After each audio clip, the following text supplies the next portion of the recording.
শপথ গ্রহণ করলেন, মানে অফিসিয়ালি বিধায়ক হলেন, কি বলবো? ভালো লাগছে। আজকে আমাদের প্রথম শপথ গ্রহণ অনুষ্ঠান হলো, শপথ নিলাম, ভালো লাগছে। বা দাসপুরের মানুষকে কি জানাবে? দাসপুরের মানুষকে বার্তা দেবেন? ইতিমধ্যেই আমাদের যা বার্তা বহুবার আমরা নিউজ চ্যানেলের কাছে দিয়েছি, আপনাদের কাছেও বলবো যে আমাদেরকে মানুষ দুহাত তুলে আশীর্বাদ করেছে। 5 বছর যাতে আমরা মানুষের স্বার্থে, মানুষের কল্যাণে, দাসপুরের উন্নয়নে কাজ করতে পারি, তার জন্যে যথাসম্ভব চেষ্টা করব।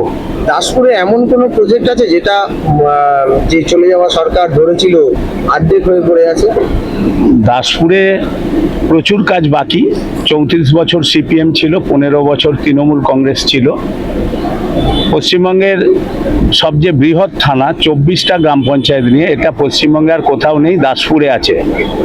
মমতা বন্দ্যোপাধ্যায় সোনাখালীর মাঠে বলেছিলেন যে তিনি সোনাখালী থানা তৈরি করবেন, করেননি। 2টি গ্রামীণ হসপিটাল আছে, তার কোনো উন্নয়ন হয়নি। একমাত্র বিধানসভা যার একটি ব্লক, দাসপুর 2 ব্লক, সব ব্লকে অডিটোরিয়াম থাকলেও একমাত্র পশ্চিমবঙ্গের দাসপুর 2 ব্লকে অডিটোরিয়াম নেই। অথচ এই দাসপুর 2 এর মানুষ সবচেয়ে বেশি মমতা বন্দ্যোপাধ্যায়কে সাপোর্ট করে জিতিয়েছিলেন।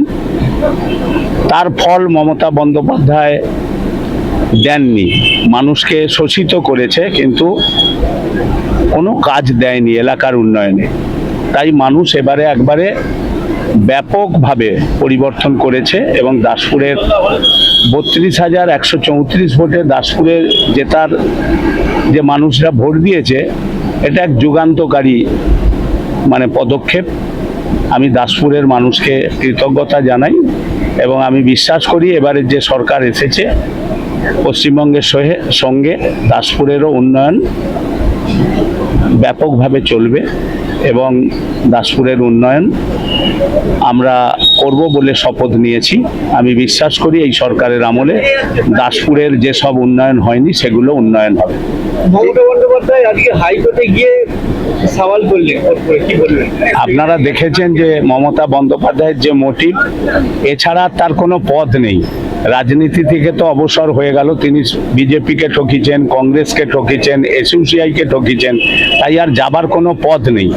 এরপরে আরও কোন পথে যাবে আগামী দিন তার প্রমাণ করবে।